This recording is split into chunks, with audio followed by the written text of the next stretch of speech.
Hi everyone. English to Hindi translation के लिए हमने ली है न्यूज़ की कुछ मेन हेडलाइंस। बहुत सारी वीडियोस में आपको आर्टिकल भी मिल जाएंगे अगर आप चैनल पर विजिट करेंगे तो, क्योंकि ये एक सबसे बेस्ट तरीका है वोकैबुलरी को स्ट्रॉन्ग करने का, इंग्लिश टू हिंदी ट्रांसलेशन सीखने का। मुझे लगता है न्यूज़ से हम इंग्लिश टू हिंदी ट्रांसलेशन करना सीखते हैं तो हमको यहाँ पर न्यू वर्ड्स मिलते हैं वोकैबुलरी के, और साथ के साथ जो हमारी इंग्लिश है वो बेसिक टू एडवांस लेवल तक होती जाती है। So let's get start video. News की जो हेडलाइंस है वे कई तरीके से दी जाती हैं।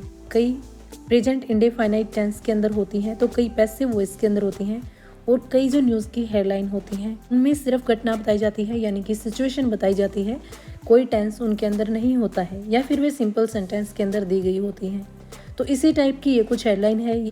इसके अंदर कोई भी आपको एक्शन वर्ब नहीं मिलेगी, या फिर मेन वर्ब आपको इसके अंदर नहीं मिलेगी। इस टाइप की जो सेंटेंसेस है, इस टाइप की जो हेडलाइन है, इनको हम सिंपल सेंटेंस के अंदर अज्यूम करते हैं। तो चलिए थोड़ा सा देखते हैं इस हेडलाइन के बारे में। फर्स्ट हेडलाइन यहाँ पर दी गई है वो है पावरफुल। पावरफुल मीन होता है जोरदार। एक्सप्लोजन, एक्सप्लोजन मीन होता है धमाका या फिर विस्फोट। जो भी वर्ड आपको याद रहे वही वर्ड आप यूज कर सकते हैं। एक्सप्लोजन मीन होता है धमाका और विस्फोट।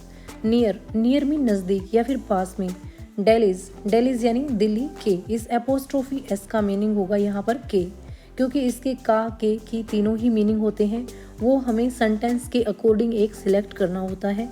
जैसे ही हम नेक्स्ट वर्ड देखते हैं तो हमें पता चल जाएगा तीनों में से कौन सा हमें यूज करना है। जैसे कि दिल्लीज रेड फोर्ट है, यानी दिल्ली का लाल किला, या फिर दिल्ली के लाल किले के पास। तो इस हेडलाइन की जो हिंदी बनेगी वो होगी दिल्ली के लाल किले के पास एक जोरदार धमाका हुआ। तो नेक्स्ट जो हमारी हेडलाइन यहाँ पर दी गई है वो है 10+ डेड। 10+ यानी कि 10 से ज्यादा, डेड मारे गए, यानी कि जो 10 से ज्यादा लोग हैं वे मारे गए। अब देखिए ये हेडलाइन यहाँ तक हमारी पास्ट इंडेफिनाइट टेंस में है। इन्होंने एक सेंटेंस को यहाँ तक कवर कर दिया है। एक सेंटेंस हो गया ये हमारा यहाँ तक। अब देखिए अगर हम थोड़ा डीप में जाएं तो ये हो गया हमारा सब्जेक्ट पीपल। उसके बाद वर्ब की सेकंड फॉर्म का यहाँ पर यूज किया गया है, जो कि पास्ट इंडेफिनाइट टेंस की पहचान होती है।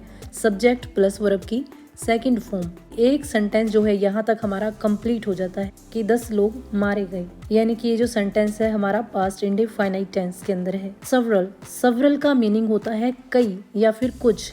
अदर्स, अदर्स यानी कि अन्य लोग, कई अन्य लोग। इंजर्ड, घायल हो गए। इन पावरफुल ब्लास्ट, इस धमाकेदार विस्फोट में। तो नेक्स्ट जो हमारी हेडलाइन यहाँ पर दी गई है वो है होम मिनिस्टर, यानी कि जो गृह मंत्री हैं। टेक्स स्टॉक, देखिए टेक स्टॉक का मीनिंग होता है जायजा लेना। टेक स्टॉक यानी कि जायजा लेना, यानी हालात की समीक्षा करना। अब टेक के साथ एस लगाया गया है क्योंकि ये जो हमारा टेंस है ये प्रेजेंट इंडेफिनाइट टेंस के अंदर है, जहाँ पर हम सब्जेक्ट के बाद आने वाली वर्ब की फर्स्ट फॉर्म के साथ एस का यूज करते हैं। तो इसीलिए यहाँ पर टेक के साथ एस लगाया गया है। और टेक स्टॉक जो है साथ में एक फ्रेजल वर्ब है जिसका मीनिंग होगा जायजा लेना, यानी कि वे जायजा लेते हैं of the situation. Of mean होते हैं का, द सिचुएशन यानी हालातों का या फिर स्थिति का। सिचुएशन मीन होता है स्थिति या फिर हालात, यानी कि जो गृह मंत्री अमित शाह हैं उन्होंने हालात का जायजा लिया या फिर स्थिति का जायजा लिया। आज की जो हमारी लास्ट हेडलाइन है वो है हाई इंटेंसिटी। हाई इंटेंसिटी का मीनिंग होता है बहुत ज्यादा ताकत वाला या फिर बहुत तेज। ब्लास्ट, विस्फोट। रिप्ड थ्रू, रिप्ड का मीनिंग होता है चीरते हुए। थ्रू यानी कि में से निकलना, यानी कि चीरते हुए निकला है। अ कार, एक कार को। नियर, नजदीक। Delhi's red fort metro station, Delhi के लाल किला मेट्रो स्टेशन के पास से। अगर हम बात करें इस हेडलाइन के अंदर टेंस की, तो ये जो हमारी हेडलाइन है पास्ट इंडेफिनाइट टेंस के अंदर है, जहाँ पर वर्ब की सेकंड फॉर्म का यूज किया गया है। रिप्ड जो है ये वर्ब की सेकंड फॉर्म है, और वर्ब की सेकंड फॉर्म सिर्फ एक ही टेंस के अंदर यूज की जाती है, जो कि है हमारा पास्ट इंडेफिनाइट टेंस। आज की वीडियो में सिर्फ इतना ही। मिलते हैं नेक्स्ट वीडियो में। Thanks for watching.